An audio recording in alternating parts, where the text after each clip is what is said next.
Indeed, it has been a challenging week for Kaduna State with severe terrorist attacks, and the bandits wreaked havoc in that state as well. First, the terrorists attacked the Kaduna International Airport, killing one person 48 hours after. An Abuja-Kaduna bound train was attacked, and 8 passengers were killed. And the next day, there was yet another incident on the same route.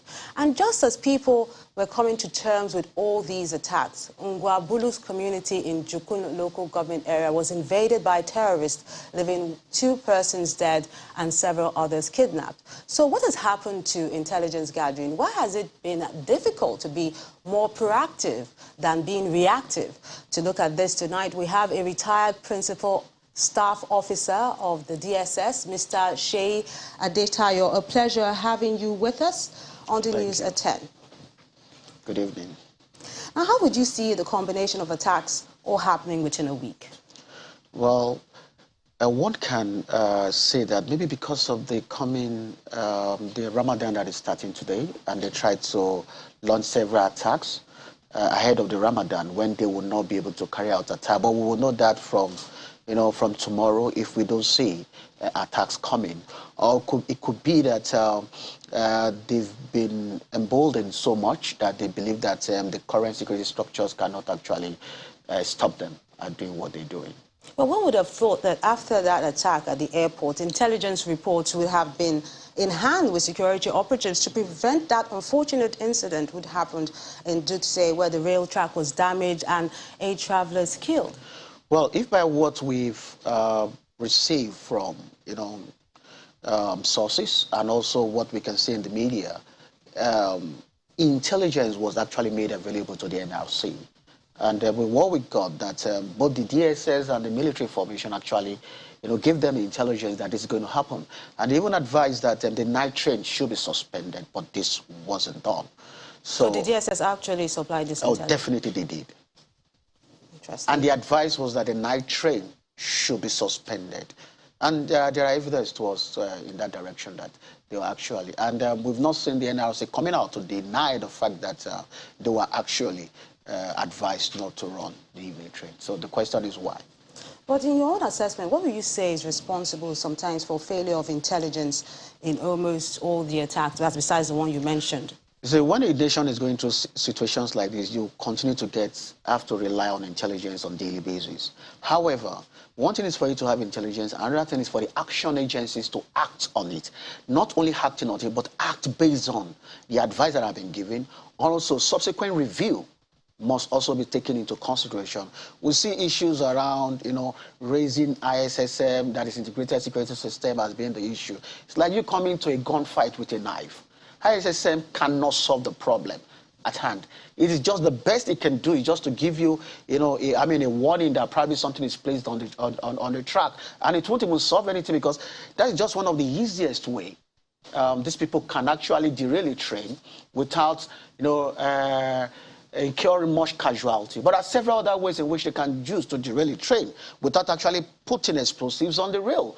And if we should force them into that, because we don't have a way of protecting the system, they would use other means, and there will be much casualty. And one of those means is to fire a rocket, an RPG on an incoming train. They target the first one, and the whole train will derail. We have so much casualties. They will go there, pick the number of people they want to pick. Even with an ISS, even if you are warned and you are notified that such is happening, if you send in an aircraft or an helicopter, can you fire at a vehicle carrying hostages? You can't. The best they can do is just to watch them as they drive into the forest. This same people has AA rifle, that is anti-aircraft rifle. They can shoot down the jet, they can shoot down an aircraft, or even an helicopter. When they dire straight, what we're expecting now is that action that is bigger than someone suggesting an ISSM in a war situation. It's just like, you are trying to renovate a house. It's like somebody in Ukraine now, in Kiev now, trying to renovate his house. Of what value is the house renovation when your town is undergoing a war? Facing a war, shelling from Russia. So that's the situation we have. ISM can work on Lagos-Ibadan, because the challenge on Lagos-Ibadan rail is not the same with the environment in Kaduna. Environment in Kaduna is a war situation, and the better, the earlier we declare a state of war in those areas, and government should activate protocols. A country used to activate when you are in a war situation and deal with the situation. All this one is more or less like a cosmetic approach, and we're just window dressing, and it will not solve. Another attack will come, even put ISM in ISSM on Kaduna, they will still attack it. These are people that are emboldened enough to attack a military formation. Now, NDA has solid response asset on ground. They knew, and yet they attacked. It means that they don't care whether you respond to the attack. They will do what they want to do. 10, 15 minutes, they are out. So is there a way we can rejig the intelligence network to make it more effective? The problem now is not about intelligence. Okay, what's it's the about problem? what we do with the intelligence that we have. How we act on that intelligence. Are we acting properly? Are we doing the right thing? Or are we doing what we feel we want to do? Or what has been advised by professionals as to how to address the situation at hand? No, we have people, we have friends that have been lost, and have people close to us that are right now being kidnapped. Nobody is happy with what is happening. And if you're a Nigerian right now, you should be concerned about what is happening, because it rubs on all of us. We're talking about Kaduna now. If care is not taken, these people will be emboldened and start moving down south. So if anybody feels that they are safe right now, businesses are affected, so economy is affected, so many things are affected. And we're talking about a nation where we are losing jobs every day. And this is happening, more jobs will be lost. Now, Mr. Adetayo, going forward now, what should be done to prevent future attacks? The people that are responsible should advise the president the right way.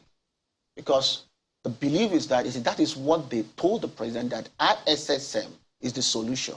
And he didn't waste time. He gave approval. But we are professionals. ISSM is not something new. It's just a bunch of sensors and cameras and a system where people monitor those sensors, and then you have a notification system where you can trigger action agencies to respond. That's all. Chevron, oil and gas companies, big companies have that in Nigeria. Go to the oil and gas in Niger Delta. They have that. It's not a big deal. It's not a rocket science. It can't solve the problem. So what can solve the problem? What we need to solve the problem is that we need to actually deal with the issue. There's a war situation. We're having people with capabilities to wage war against Nigeria, and they are waging war against Nigeria. Let us meet them fire for fire, law for law. We need to create an enabling environment for the military to be able to thrive. Under this condition that we have, the military cannot thrive. They cannot be able to launch the adequate response to what we have. Mr. Seyi Adetayo, a retired Principal Staff Officer of the DSS, a pleasure sharing your thoughts with us on the News at 10. Thank you so much.